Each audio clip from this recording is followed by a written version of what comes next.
Everyone, स्वागत है आप सभी का PYQ एकेडमी में। फ्रेंड्स, आज की वीडियो जो है वो बिहार टीचिंग से रिलेटेड है। इसका प्रैक्टिस सेट हम सॉल्व करेंगे और ये जो प्रैक्टिस सेट है ये रणजीत सर का प्रैक्टिस सेट है, जो कि आप देख सकते हैं लिखा हुआ है मिशन 50 IAS का। ये जो प्रैक्टिस सेट है वो इसमें टोटल 120 क्वेश्चन दे रखा है। इसमें टोटल जो है 120 क्वेश्चन दे रखे हैं, तो इसमें से 50 क्वेश्चन को मैंने सॉल्व करा दिया है, जो कि पार्ट 1 में है। और आज के वीडियो में उसके नेक्स्ट क्वेश्चन 50 के बाद नेक्स्ट क्वेश्चन को मैं कराऊँगी।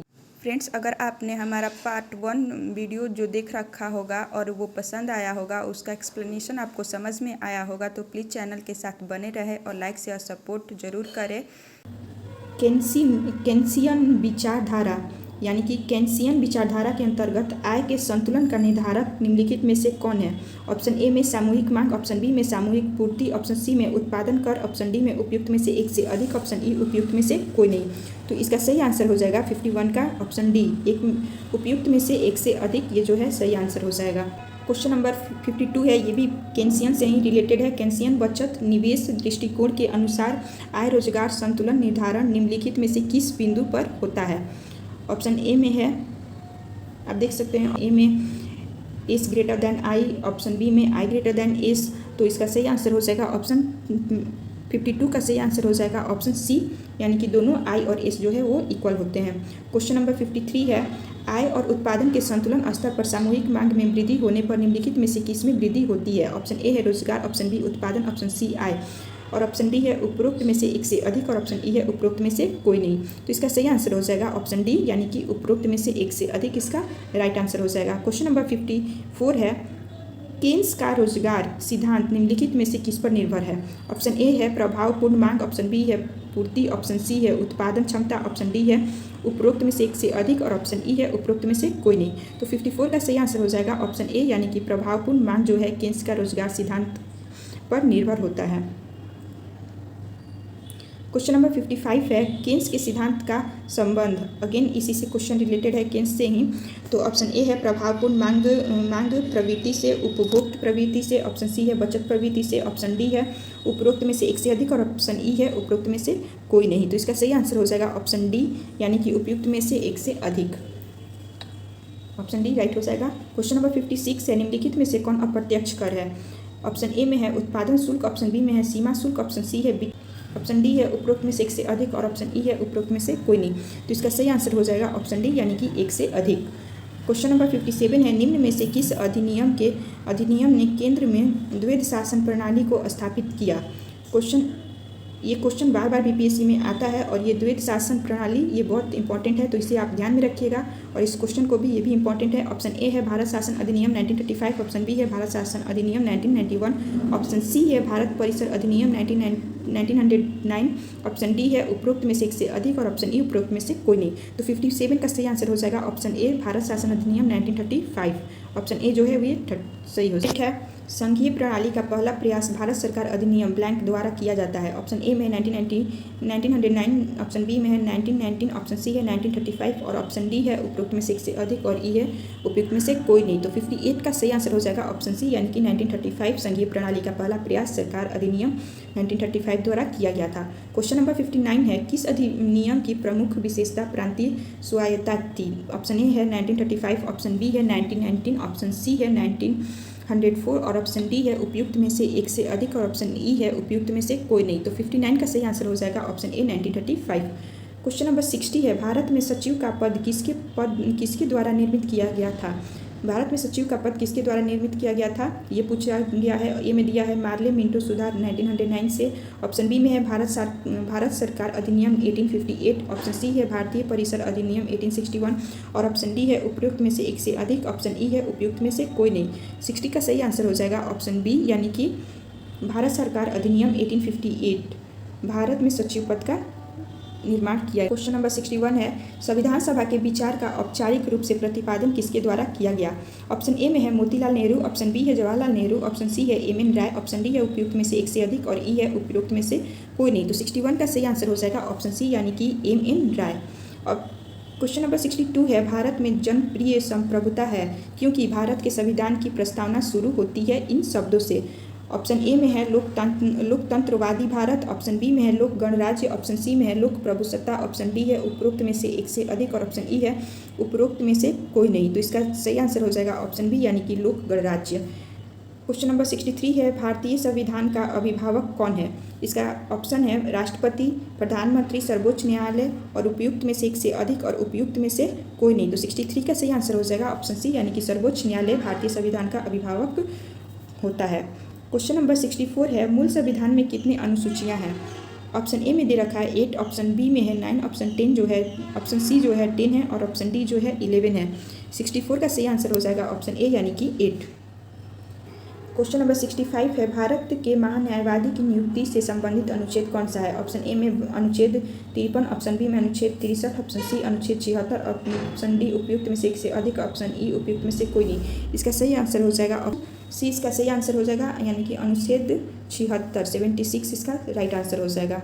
नेक्स्ट क्वेश्चन है संविधान के किस अनुच्छेद में उपराष्ट्रपति का प्रावधान किया गया है। अनुच्छेद 52 में, अनुच्छेद 53, अनुच्छेद 63 और इसका सही आंसर हो जाएगा ऑप्शन सी यानी अनुच्छेद 63 में संविधान के अनुच्छेद 63 में उपराष्ट्रपति पद का प्रावधान किया गया।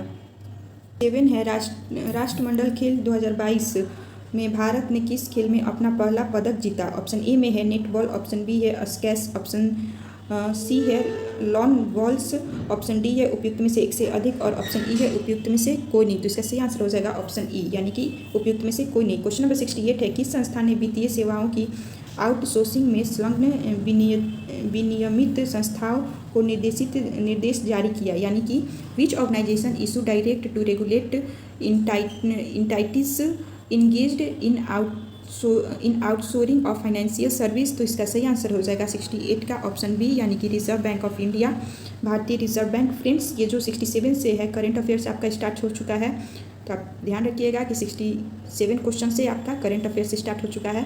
और क्वेश्चन नंबर 69 है चिनाब रेलवे ब्रिज के गोल्डन ज्वाइंट का उद्घाटन हाल ही में किस राज्य केंद्र शासित प्रदेश ने किया। इसका सही आंसर हो जाएगा 69 का ऑप्शन सी यानी कि जम्मू एंड कश्मीर के द्वारा चिनाब रेल ब्रिज के गोल्ड ज्वाइंट का उद्घाटन किया गया है। 70 नंबर क्वेश्चन है किस देश ने विश्व शक्तियों के साथ अपने परमाणु समझौते को बहाल करने के लिए अपना अंतिम रोड मैप प्रस्तुत किया है। ऑप्शन ए में Iran, option B Venezuela, option C मिस्र। इसका सही आंसर हो जाएगा क्वेश्चन नंबर 70 का ऑप्शन ए ईरान जो है इसका राइट आंसर हो जाएगा। 71 में है राष्ट्रीय शिक्षा नीति NEP की घोषणा किस वर्ष की गई थी। ऑप्शन ए में है 2016, ऑप्शन बी 2018, ऑप्शन सी 2020 और ऑप्शन डी है 2021। तो इसका राइट आंसर हो जाएगा ऑप्शन सी यानी कि 2020 में। NEP 2 है किस राज्य ने राज्य सरकार के स्वामित्व वाली देश की पहली ऑनलाइन टैक्सी सेवा शुरू की। ऑप्शन ए है Orissa, option B Telangana, option C Andhra Pradesh और ऑप्शन डी है केरल। इसका सही आंसर हो जाएगा ऑप्शन डी केरल। केरल जो है केरल में राज्य सरकार ने स्वामित्व वाली देश की पहली ऑनलाइन टैक्सी सेवा को शुरू किया है। 74 क्वेश्चन नंबर में दे रखा है किस वित्तीय सेवा कंपनी ने 4 भारतीय बैडमिंटन सितारों को अपना राजदूत नियुक्त किया है। इसका ऑप्शन ए में है पेपॉल, ऑप्शन बी में है मास्टर कार्ड, ऑप्शन सी है वीज़ा और ऑप्शन डी उपयुक्त में से एक से अधिक और ऑप्शन ई उपयुक्त में से कोई नहीं। तो 74 का राइट आंसर हो जाएगा ऑप्शन बी मास्टर कार्ड के द्वारा जारी किया गया है। 75 में है किस देश ने ताइवान के साथ औपचारिक व्यापार वार्ता शुरू करने की घोषणा की है। भारत ने, USA ने, ऑस्ट्रेलिया ने और ऑप्शन डी है उपयुक्त में से एक से अधिक और ई में उपयुक्त में से कोई नहीं। तो इसका राइट आंसर हो जाएगा ऑप्शन बी यानी कि USA ने ताइवान के साथ औपचारिक व्यापार वार्ता शुरू करने की घोषणा की है। 76 में है 17वें प्रवासी भारतीय दिवस 2023 का आयोजन स्थल कौन सा है। इसका राइट आंसर हो जाएगा ऑप्शन सी इंदौर है। क्वेश्चन नंबर 77 है विश्व मच्छर दिवस प्रति वर्ष कब मनाया जाता है। वर्ल्ड मस्क्यूटो डे कब सेलिब्रेट किया जाता है ये क्वेश्चन है और इसका ऑप्शन दे रखा है 17 अगस्त, 18 अगस्त, 20 अगस्त और इसका सही आंसर हो जाएगा 77 का ऑप्शन सी यानी कि 20 अगस्त को विश्व मच्छर दिवस वर्ल्ड मस्क्यूटो डे 20 अगस्त को सेलिब्रेट किया जाता है। 78 क्वेश्चन नंबर है हाल ही में आयुष्मान भारत PMJAY के तहत लाभार्थियों की किस श्रेणी को जोड़ा गया। ऑप्शन ए है नवजात बच्चे, ऑप्शन बी ट्रांसजेंडर व्यक्ति, ऑप्शन सी है अनिवासी भारतीय, ऑप्शन डी उपयुक्त में से एक से अधिक और ई उपरोक्त में से कोई नहीं। तो 78 का सही आंसर हो जाएगा ऑप्शन बी ट्रांसजेंडर व्यक्ति को इसमें जोड़ा गया है। क्वेश्चन नंबर 79 है कौन सा राज्य या केंद्र शासित प्रदेश देश की पहली एजुकेशन टाउनशिप बनाने के लिए तैयार है। तो इसका सही आंसर हो जाएगा 79 का ऑप्शन बी उत्तर प्रदेश। ये राज्य है जो कि देश की पहली एजुकेशन टाउनशिप बनाने के लिए तैयार है। ऑप्शन 80 क्वेश्चन नंबर 80 है, किस संघ ने ईरान और पश्चिम देशों के बीच 2015 के परमाणु समझौते को बहाल करने के लिए एक समझौते का प्रस्ताव रखा? इसका सही आंसर हो जाएगा क्वेश्चन नंबर 80 का ई, उपयुक्त में से कोई नहीं। क्वेश्चन नंबर 81 है, किस राज्य ने अपनी फुटवियर और चमड़ा उत्पादन नीति 2022 लॉन्च की है? इसका सही आंसर हो जाएगा 81 का ऑप्शन बी, यानी कि तमिलनाडु राज्य ने फुटवियर और चमड़ा उत्पादन नीति 2022 लॉन्च किया है। क्वेश्चन नंबर 82 है, हाल के आंकड़ों के अनुसार खाद्यान्न उत्पादन के मामले में कौन सा राज्य देश में शीर्ष पर है? 82 नंबर में दे रखा है और इसका ऑप्शन है पंजाब और उत्तर प्रदेश, पंजाब और हरियाणा, आंध्र प्रदेश और पश्चिम बंगाल। इसका सही आंसर हो जाएगा 82 का ए, पंजाब और उत्तर प्रदेश। 83 में है, एक निश्चित कूट भाषा में रोशनी को अंधेरा कहा जाता है, अंधेरा को पानी और पानी को गर्मी, गर्मी को हवा, हवा को आकाश। तो कौन सा शब्द मौसम के लिए उपयुक्त होता है? क्वेश्चन नंबर 83 में दे रखा है, एक बार और हम देख लेते हैं। एक निश्चित कूट भाषा में रोशनी को अंधेरा कहा जाता है, अंधेरे को पानी कहा गया है और पानी को गर्मी कहा गया है, गर्मी को हवा कहा गया है और हवा को आकाश कहा गया है। तो कौन सा शब्द मौसम के लिए उपयुक्त है? कौन सा शब्द मौसम के लिए उपयुक्त है, ये पूछा जा रहा है और इसका सही आंसर हो जाएगा 83 का ऑप्शन नंबर बी, यानी कि हवा। क्वेश्चन नंबर 84 में, यदि एक घड़ी में 6:15 का समय है तो सामने रखे दर्पण में क्या समय दिखाई देगा? इसका सही आंसर हो जाएगा 84 का सी, यानी कि 5:45। यहाँ से फ्रेंड्स आपकी रीजनिंग स्टार्ट हो रही है। नेक्स्ट क्वेश्चन है क्वेश्चन नंबर 85, यदि एक घड़ी में 4:45 का समय है तो सामने रखे दर्पण में क्या समय दिखाई देगा? तो इसका राइट आंसर हो जाएगा 85 का ऑप्शन बी, यानी कि 7:15 होगा। 86 में है, 10 जनवरी को सोमवार था तो 22 जनवरी को क्या होगा? इसका राइट आंसर हो जाएगा ए, शनिवार। फ्रेंड्स, ऐसे रीजनिंग आते हैं तो इस रीजनिंग को आप जरूर इसे बार बार प्रैक्टिस करेंगे तो आपको ये जरूर आएगा। यदि किसी माह का 7वां दिन शुक्रवार है तो उस माह का 22वां दिन कौन सा होगा? क्वेश्चन नंबर 87 में ये पूछ रहा है और इसका सही आंसर हो जाएगा ऑप्शन बी, यानी कि शनिवार। क्वेश्चन नंबर 88 है, स्वप्न रेशियो वास्तविकता, तो झूठ का रेशियो किसके साथ होगा? असत्य के साथ, सत्य के साथ, निष्पक्षता के साथ। तो 88 का हो जाएगा ऑप्शन बी, यानी कि सत्य के साथ। स्वप्न का वास्तविकता के साथ संबंध है तो झूठ का सत्य के साथ। पाउंड येन है तो योलो क्या होगा? इसका सही आंसर हो जाएगा 89 का ऑप्शन ए, यानी कि हॉकी। पाउंड का येन है तो पोलो का हॉकी हो जाएगा। 90 में है, बी का पुत्र ए है लेकिन ए का पिता बी नहीं है, बी ए का क्या है? यहाँ पे पूछ रहा है कि यहाँ पे ब्लड रिलेशन का ये क्वेश्चन है और यहाँ पे पूछ रहा है कि बी का पुत्र ए है, बी नाम का कोई व्यक्ति है और उसका ए जो है ये पुत्र है, यानी कि बेटा है, लेकिन ए का पिता बी नहीं है। लेकिन ये जो ए है इसका पिता ये बी नहीं है। बी ए का क्या है? तो ये दोनों के बीच क्या रिलेशन है ये पूछ रहा है इस क्वेश्चन में और इसका सही आंसर हो जाएगा क्वेश्चन नंबर 90 का सी, यानी कि माता है। क्वेश्चन नंबर 91 है, यदि पी क्यू का भाई है, आर पी का पिता है तो एस टी का भाई तथा टी की पुत्री है तो एस का चाचा कौन है? ये ब्लड रिलेशन के क्वेश्चन है फ्रेंड और आप ब्लड रिलेशन क्वेश्चन जरूर पढ़िएगा। इसका सही आंसर जो है ऑप्शन ए हो जाएगा, क्यू हो जाएगा। और आप यहाँ पे देख सकते हैं नेक्स्ट क्वेश्चन जो है ये नंबर गैपिंग का है।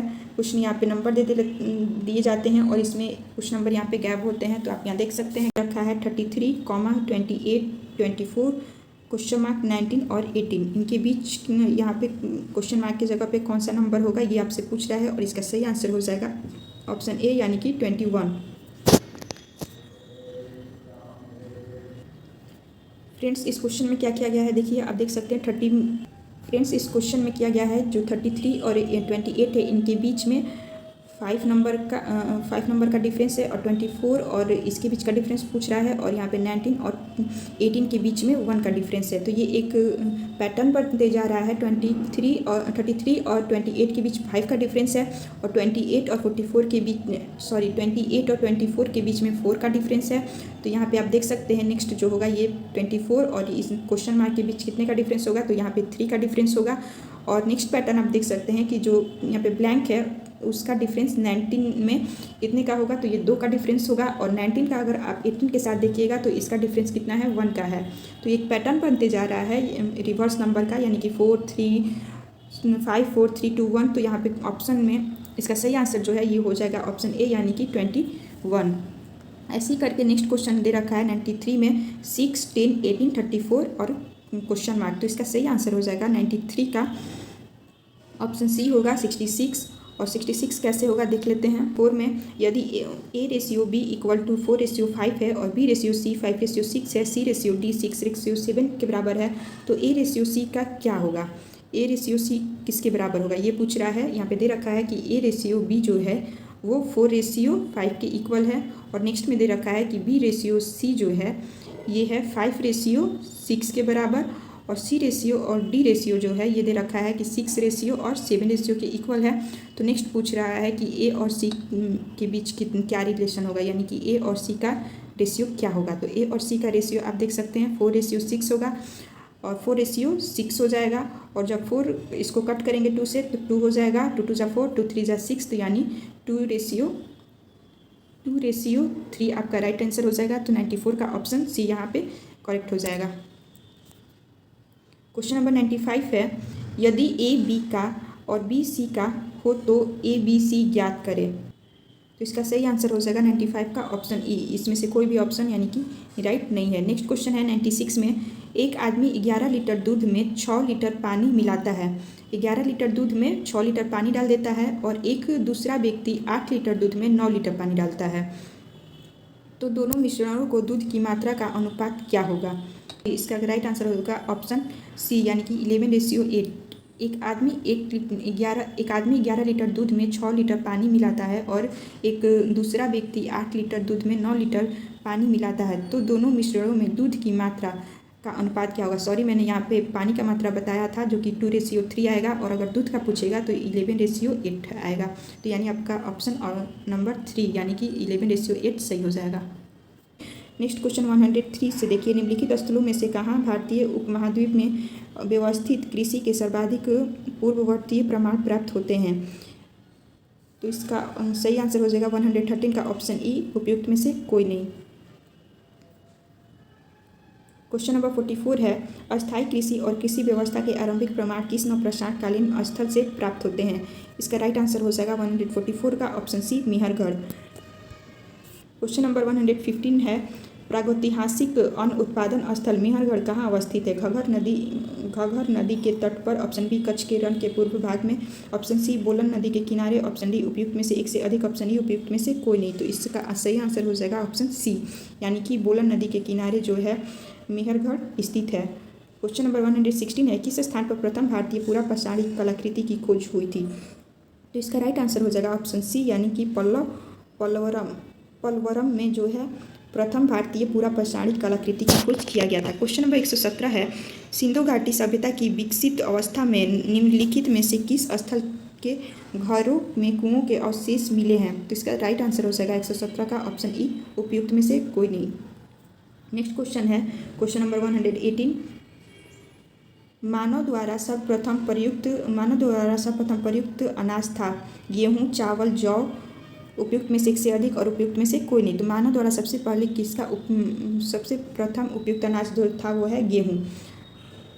फ्रेंड्स, मानव द्वारा सर्वप्रथम प्रयुक्त जो अनाज है वो गेहूँ और जौ दोनों है। तो जब ऑप्शन में गेहूँ और जौ दोनों ना दे रखा हो, गेहूँ दे रखा हो तो आप गेहूँ पर टिक कीजिएगा, और अगर गेहूँ की जगह पर जौ दे रखा हो तो जौ भी इसका करेक्ट आंसर होगा। गेहूँ और जौ ये दोनों इसके करेक्ट आंसर होंगे। भारतीय उपमहाद्वीप में कृषि के प्राचीनतम साक्ष्य कहाँ प्राप्त हुए हैं। इसका ऑप्शन ए है कोलडीहवा से, ऑप्शन बी में है लहुराई देवी से, ऑप्शन सी है मेहरगढ़ से। इसका सही आंसर हो जाएगा ऑप्शन सी, यानी कि मेहरगढ़ से कृषि के प्राचीनतम साक्ष्य की प्राप्त हुई है। फ्रेंड्स, आज के सेशन का ये लास्ट क्वेश्चन है 120, और इस प्रैक्टिस सेशन का भी क्वेश्चन नंबर 120 है, निम्नलिखित में से किस हड़प्पाकालीन स्थल से एक सूचना पट अभिलेख का साक्ष्य मिला है? ऑप्शन ए में है लोथल, ऑप्शन बी में है मोहनजोदड़ो, ऑप्शन सी में है धौलावीरा और ऑप्शन डी उपयुक्त में से एक से अधिक और ऑप्शन ई है उपयुक्त में से कोई नहीं। तो इसका सही आंसर हो जाएगा ऑप्शन सी धौलावीरा। धौलावीरा जो है स्थल है वो जहाँ से हड़प्पाकालीन स्थल के एक सूचना पट अभिलेख का साक्ष्य प्राप्त किया गया है। तो फ्रेंड्स, ये जितने भी क्वेश्चन थे ये हड़प्पाकालीन सभ्यता से रिलेटेड थे और ये सारे क्वेश्चन आपके हिस्ट्री से थे। ये लास्ट के जितने भी क्वेश्चन थे ये 15 से, तो ये हिस्ट्री से आपके रिलेटेड क्वेश्चन थे। फ्रेंड्स, बीपीएससी बिहार, ये जो बिहार की बीपीएससी टीचिंग रिलेटेड है, इसके लिए आप एनसीईआरटी बुक को फॉलो कीजिए, एनसीईआरटी बुक को अच्छे से पढ़िए और एससीईआरटी बुक, ये दोनों बुक से ही आपके क्वेश्चन आ रहे हैं। आपने प्रैक्टिस सेट को देखा और किया भी, और आप देख सकते हैं कि सारे क्वेश्चन जो है ये एनसीईआरटी और एससीईआरटी बेस्ड क्वेश्चन ही है, इससे बाहर क्वेश्चन एक भी नहीं है। तो आप इसे अच्छे से कीजिए, आपकी तैयारी अच्छी होगी। और फ्रेंड्स, कमेंट करके जरूर बताइएगा कि 120 क्वेश्चन में आपके कितने क्वेश्चन सही हुए।